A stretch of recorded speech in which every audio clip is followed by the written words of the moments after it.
Oh, yes, you are welcome back to today's broadcast. The journey of freedom is not an easy something. Everybody have been saying how things have been going on in Nigeria, how Nnamdi Kanu have been going with the Nigerian government from one case to another.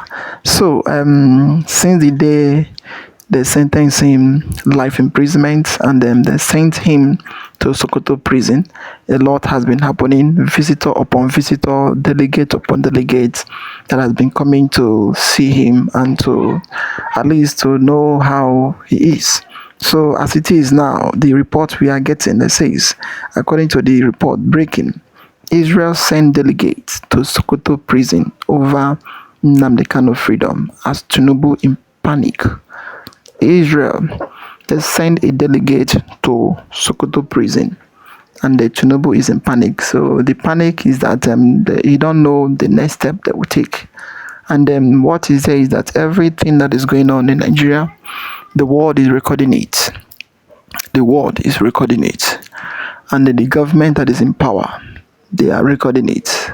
And after everything, they are going to now take their own stand on what they are going to do.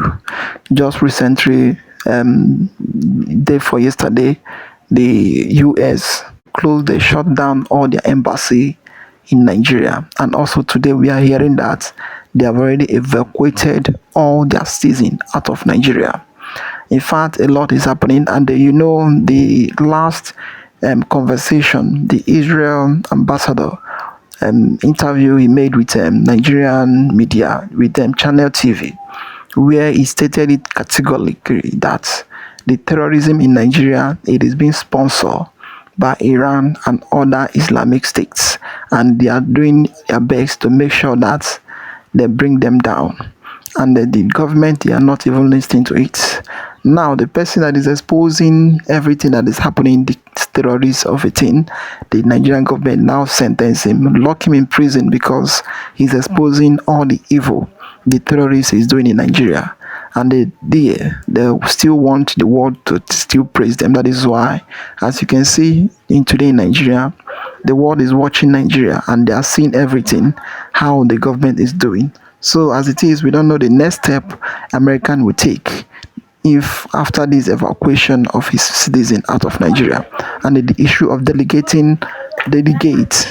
of a citizen of Israel citizen into Nigeria and into Sokoto prison. In fact, don't skip any part of it. Try to watch the end for you to understand everything that is happening in this video. As you're about to watch, like, subscribe, and share it for everyone to see things going on in Nigeria. Thank you for joining us on this platform today. But before we proceed, let us give you an insight of what you're about to watch now about a revelation coming from first-hand sources that had it very clearly that the delegates that came from United States of America and, of course, the Israeli government over Nnamdi Kanu will be leaving to Sokoto prison from Abuja. But before we come back to what we have in stock for you today, let us listen to what this man is saying concerning his first-hand information about the delegates in Nigeria now. All right, welcome back. What is your assessment, or what do you think is the mission of those delegates who are about to leave Abuja now to Sokoto prison? Thank you for having me. I'm going to tell you that personally, I'm not surprised, because if you look at what has been happening in Sokoto State since Nnamdi Kanu was transferred to that correctional center, you understand that that facility has become a pilgrimage destination. Even his lawyer, one of his lawyers, was emphatic that when he left Sokoto, before he left Sokoto, at the last time he visited Sokoto, that more than 15 foreign persons from different parts of the world were already on ground to fill form, waiting for their turn to see the Nnamdi Kanu. I'm not surprised in any way, because even we understand that someone like the governor of Abia State, talking about Alex Oti, this is in the public domain, visited Sokoto State in his capacity as a governor of the state. Of course, at the time, he was emphatic that he was going to leverage on his closeness, personal relationship with the man Tinubu to push for political solution to Nnamdi Kanu's travail. And why I say I'm not surprised is because of late we have seen recent development from the global angle, talking about how the issue of Biafra, Nnamdi Kanu, is surfacing in different forums. The latest one is coming from Israeli assets, where obviously the issue of Biafra was extensively discussed, and even in the castration of Nnamdi Kanu was equally discussed. I think in all of this, a point to the fact that all the work Nnamdi Kanu did before he was arrested are paying off. Because it was not by coincidence that you saw someone like the current chief of staff to the President of the United States of America, Susan Vile, who was at some point in this agitation a lobbyist hired by Nnamdi Kanu. You can see she's occupying a very strategic position. So when we start seeing some level of intervention from the global angle, we know that it's not coming by coincidence, that Nnamdi Kanu did so much due diligence before his incarceration. So in the coming days, just like as everybody watched that video, we are hoping that that meeting is going to yield results. But definitely, by the time they will have audience with Nnamdi Kanu, they will hear from him and they will give him the message, of course, they come with. Do not forget that even as we speak, a state in the United States of America already gave Nnamdi Kanu honorary citizenship. So meaning, by the time you are talking about Nnamdi Kanu, you are talking about a U.S. citizen, not just a Nigerian citizen, not just a UK citizen, but a US citizen. So many things have already fallen in pleasant places for the man Nnamdi Kanu. And I think, like I told you, this is not far-fetched. The man Nnamdi Kanu did so much in this regard before his incarceration. He was almost every part of the world. Of course, we understand that what he stood for is purely agitation for the sovereign state of Biafra as a threat in international laws, talking about UN Charter that talks about self-determination, and even an African Charter that talks about self-determination. And as I speak to you, these charters have been ratified in Nigeria. So it is not surprising when we see things falling in pleasant places for him, because it's not unexpected. Hence, himself have worked for it. So even recently, when we saw the official submitting of documents to, of course, this Hague yesterday by a very well-respected Biafran. You can clearly understand that perhaps this is the reason they say that the issue of Biafra is beyond any individual. Because at the time Nnamdi Kanu was incarcerated, before I knew it, we saw Ngozi Orakwe, who sprang up from the United States of America, carried on with agitation. As at the same time, we saw the man who can kill it. But before I knew it, we are seeing even that young boy at the level of Israeli asset, who nobody thought such boy is even preparing or rather doing anything in this regard. We also saw how he was recognized in the Israeli asset, how he stood up to wave his hand as someone who is representing Biafra at that level. And at that point, some people were already asking and saying, this boy must be protected, going by what we know about agitation. That hence he has come out in the public space to make his intention known, just like every other Biafran who have made their intention known, who have done one or two things to advance the cause of Biafra, that this boy, as young as he is, he already knows what is good for his people, that he needs to be protected. And if you look at in Nigeria as we speak, you need to ask, why is the issue of renewed agitation for secession continue to reoccur? Because I think the reason is very simple. By the time the authority refuse to do the right thing, people will continue to agitate to secede from the country. But if you're talking about secession currently now, we are seeing a Sunday Igboho, getting involved into a political party. Does it mean that it was just the Yoruba nation, Oduduwa Republic, as at that time, they were just testing a cloud, or they are trying to spoil the Nnamdi Kanu's look as if they are working together. But in real sense, what is your comparison with Nnamdi Kanu and Sunday Igboho currently now? I will tell you that Nnamdi Kanu stands out. There's no argument about that. Everybody can testify to that, judging by his antecedents and what he stood for and all the travel he has gone through, how he refused to be broken, he stayed high spirit and all of that. This can be attested to by everybody that visited him in custody.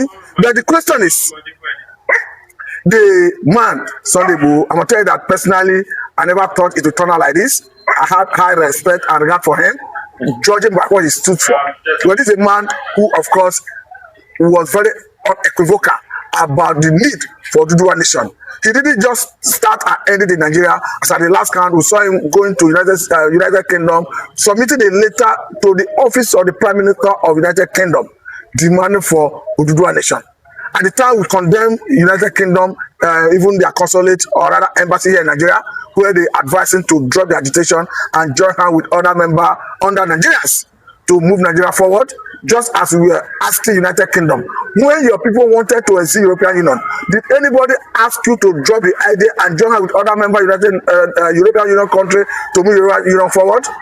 But unfortunately, we are seeing a different dimension where a Sunday boy is seen in a cap branded of that of APC. It's quite unfortunate, I'm going to tell you, but I don't want to lose my total regard for him.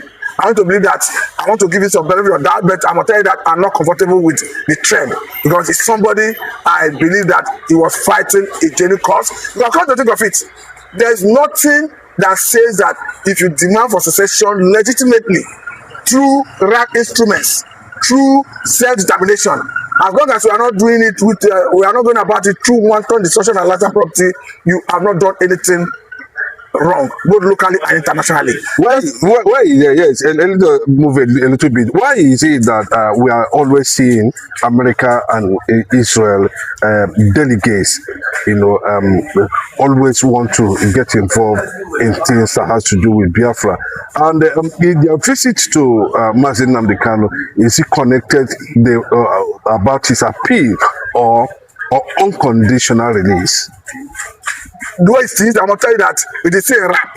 It is difficult to decipher the reason, but I want to believe that whatever makes him get out of that captivity, as long as it's not, there's no condition attached to it, it's a welcome development. And even when we saw an honorary citizenship being given to one of the states in the United States of America, I want to believe that it's part of the strategy to drum for his release. So, whatever it is, I want to believe that the reason even the America, the Israel is always interested in anything that has to do with the Kanu and Kanu because they have seen what he stood for. And they have seen that contrary to the impression that comes from Nigeria, that the man is not a violent man. Because I want to tell you that for even Israeli parliament to recently accept that IPOB is not a terrorist organization, it's going to show you that they are not in agreement with whatever the Nigerian government is saying. The same way the world refused to see Nigerian militants in the creek under Yar'Adua as terrorists when the government of Yar'Adua was pressuring the international community to designate them as terrorists. I think that is the same fate the Nigerian government is suffering. Because whether we like it or not, the whole world know that every issue that has to do with agitation for the seventh state of Biafra is born out of genuine interest to protect the people. Because if you look at what is happening in Nigeria currently, a situation where life has become meaningless, life has become worthless, judging by the activities of the Fulani, Marudi Fulani killers who the whole world have seen as terrorists. I want to say that it's even good now that Nigeria and Nigerians now begin to realize that Fulani terrorists exist. Before we have been saying it, because global terrorism index before now, long ago, already recognized Fulani militias of Nigerian extraction. Emphasis should be laid on that Nigerian extraction. That brought me the fourth most deadly terrorist group in the world. That brought me to when you mentioned Niger Delta. As at then, they never saw them. But what's the position of Asari Dokubo currently now? Did they foresee that it will get to this point, judging by the perception the world was looking at a Niger Delta issue as at that time? Then we are seeing one of the products of that agitation turning against, taking another direction. What is your assessment on Asad Dokubo's position on Biafra, U.S. government, Israel, and of course the possibility of Nigeria breakup currently now? I think what concerns the man Asad Dokubo is ideological, if you may ask me. But I want to believe that the way it is, he has right to his opinion. However, I don't agree with most of his opinion, because whether we like it or not, he himself has come out clearly to accept that he's an Igbo man. Though at some point he said he wished to remove the Igbo blood in him. That is his own decision. But the question is, I do not accept and believe in what he believes in.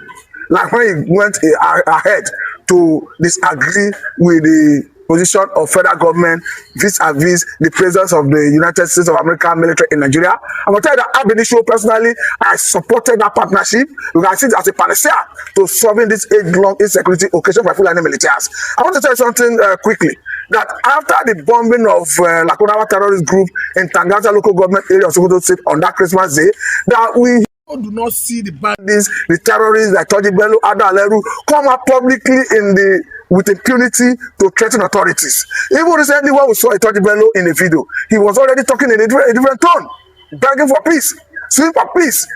So that is what happens when you exercise the might of your sovereignty.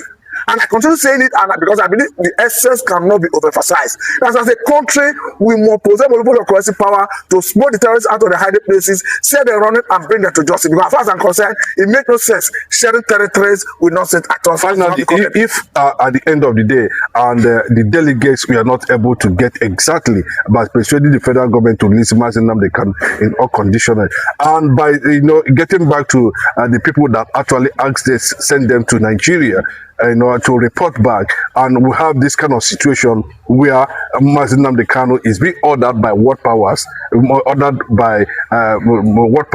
assure us that the world powers is saying that Bola Ahmed Tinubu's government, the APC government, which is also a terrorist party, let me put it that way, should release Nnamdi Kanu with immediate effect. What do you think that should be the decision? Would actually Asura comply to that? I want to say that there are so many approaches by countries of the world. There are so many diplomatic pressure countries can use. But as it stands, I think we wait and see what will be the next line of action should all their demands meet brick wall. But for now, I think we're interested in Nnamdi Kanu's release.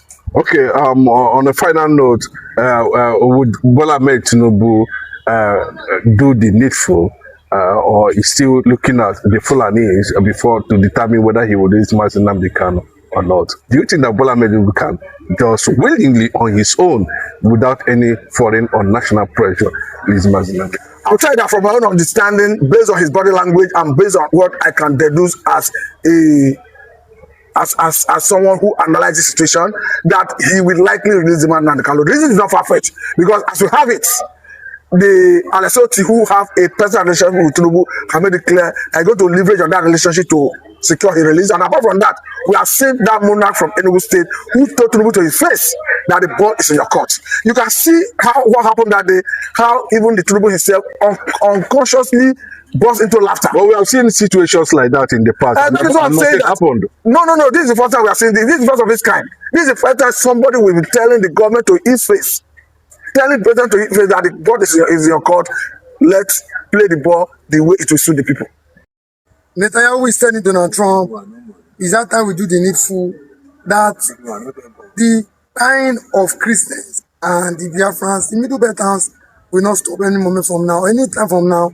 That the only thing that can, see to this ending of the insecurity in Nigeria is to finally restore and recognize Biafra.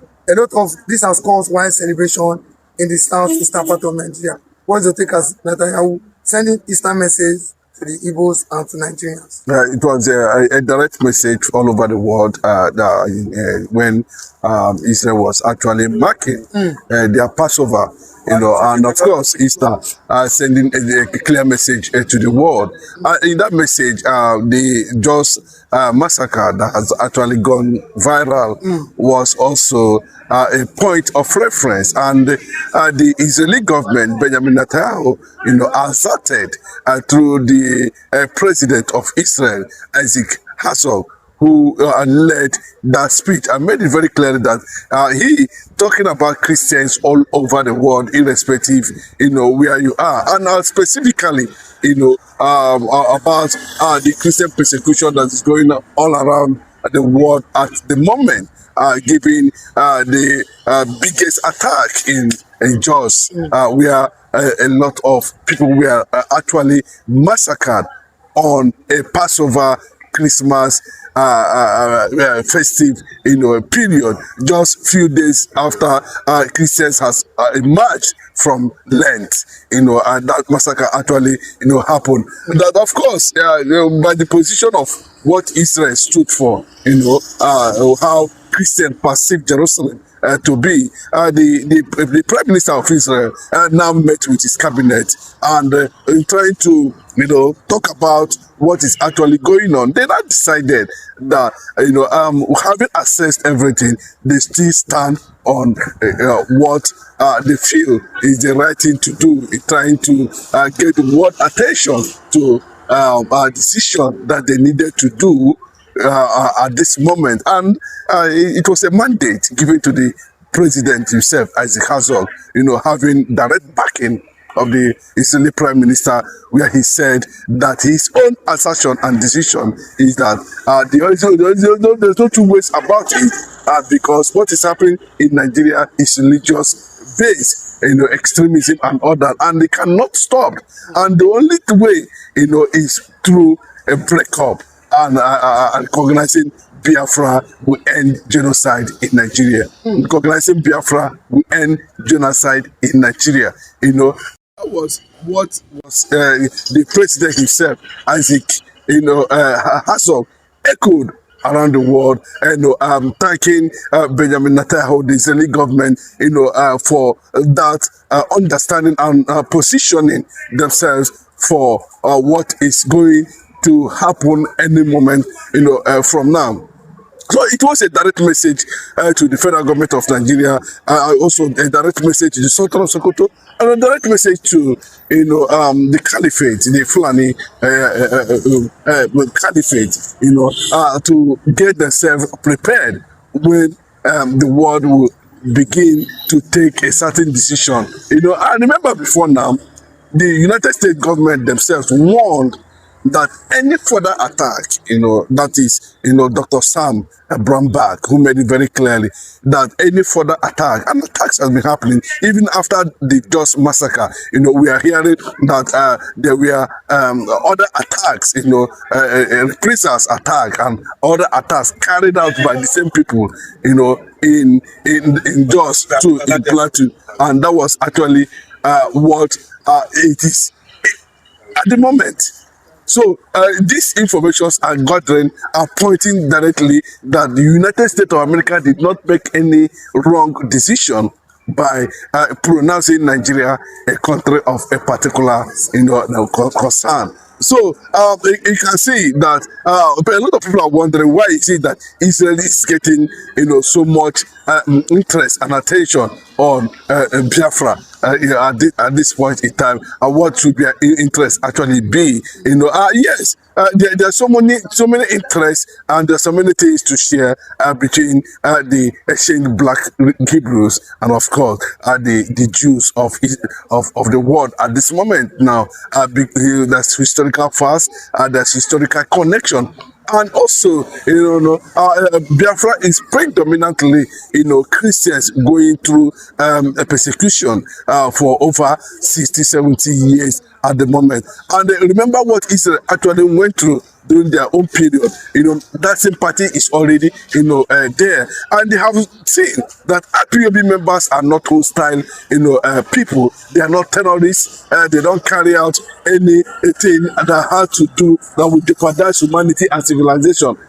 So they have come to reality that at this point, I think it is something worthwhile, and that is why at every moment in time, you see IPOB, are always meeting with the Knesset Parliament in Israel, talking to the congressmen for them to understand the reality on ground that Nigeria and Biafra cannot cohabit, and the cohabitation should be seen as the amalgamation, and that is the only way. Because you see why the reasoning hold water very deeply. Why the Biafrans are making this case? If there is it's not as if they cannot engage themselves if the world actually allows it. That Biafra should find their way through, just like what Israel is going through. At this point in time. But everybody thought that the world has come to that point of understanding where we don't need to take lives just because of self-determination, and that is why we are saying to we don't need to take lives because of one Nigeria. So in as much as we cannot take life because of one Nigeria, there's need also for us not to take life to have for self-determination, and that is why we are connecting, calling on the international community, world leaders, to look into what is going on in Nigeria, to understand that this is a pure political conquest, and this is an agenda to Islamize Nigeria's non-Christians, and you can see, and they have been doing it over and over again. So if America want to look the other way around, I want to believe that now that we have continuously, just for some time now, I've seen the Israeli government show enormous and wonderful interest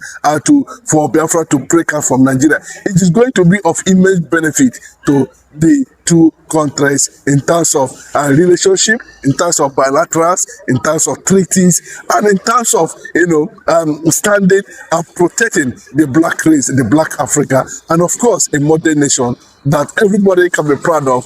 I always say that in black, I'm not talking about North Africa, I'm talking about black Africa, countries, we have not been able to see any Africa. This is a very, very powerful interview. You all have seen everything that is there. The delegates that is visiting and that is coming to visit Nnamdi Kanu, and the what that is going on in the country. In fact, it's a very shocking news and a very shocking thing that is happening. The country we are living into, the main people that are supposed to be free is being sentenced. Why the people that need to be sentenced is being free, and the government will allow them to move around without holding them or without cautioning them. That is why you see the country is being mixed up due to the incompetent government and the incompetent people that is in government. That is the reason why things is happening this way. Well, the best way and the best thing is to divide the country. Let those who want to govern themselves well govern themselves, and those who want to remain Islamic remain Islam, but not forcing people to be in a place they don't want. Like this issue of insurgency every day, terrorism every day, Boko Haram banditry every day. All those people, they know what they are chasing for, they know their aim, and their aim is to Islamize everyone. And the people who say that they need Biafra, let them have their Biafra and be. Those who want Ududua, let them have their Ududua and be, and secure their life. Not forcing people that they must be in one place when your citizen is being by every day. That is not the solution. The solution is let those who want to be, and those who want to remain as one, then they should remain. Because what is happening every day in Nigeria, it is not something that people need to sit down and discuss just like that. It is something to calculate, to think wise. Anybody who is getting into office, into power, and be thinking that once he gets into office, he's going to stop this insecurity, the person is not serious, because the people fighting this thing, they are in government. They have their ideology, and their ideology is only one thing: to turn everybody into Islam and to make sure that you believe in what they believe. If you don't believe, they will bring you down. Then if you believe, they will leave you. Then Nnamdi Kanu rise up to agitate and to push for the freedom of his own people, for them to be free. Instead of you to listen to his agitation and to understand where and the reason why he's agitating, then you locked him up, you sentenced him life imprisonment, locked him in the name of, once you locked him, then the issue of insecurity in Nigeria will stop. But instead of it, the insecurity in Nigeria is in worse. In fact, worse than before. As it is now, the US, they have already evacuated their own citizens out of Nigeria because of the insecurity. And the Abuja, as it stands, According to the report we are hearing, is that it's the insecurity, the Boko Haram terrorists, they have already surrounded the whole city of Abuja. Then what are you trying to tell us? They think that sentencing Nnamdi Kanu is the end of insecurity or is the cause of insecurity in Nigeria. But you sentence him, at the end, Nigeria with their insecurity is still climbing up to max. In fact, a lot is going on. A lot is going on. People rise up to tell you, look at the problem of your country. You shut them down because of you are in government. We don't really understand Africa with their leadership. They come, they lead people like animal, but they don't want people to speak. After then, they will tell you not to cry when they beat you. That is the mentality of people that is in power. How can you tell your people not to speak, not to do anything, not to go for a revolution, and then not to go for protest when you are there beating them, doing them, bullying them, and they're doing anything you like? At the end, you will tell them not to speak up. That is the result of all those things that is happening every day in Nigeria. In fact, a lot is going. What we need is Biafra, and what we need is freedom. What we need is freedom for everyone living in Nigeria, in Africa, in everywhere. As long as you are oppressed, as long as as long as people will come and intimidate you, you are one of the oppressed in Nigeria. You need to rise up and to speak up for your freedom, for your life. If not, everybody, everywhere, anything you think you have will just go down in a flame. Because the situation Nigeria is heading to, it is something that nobody understands what will happen in next years coming. A lot is still happening. Well, I would like to hear your comment down below. Like, subscribe, and share it for everyone to see things going on in Nigeria.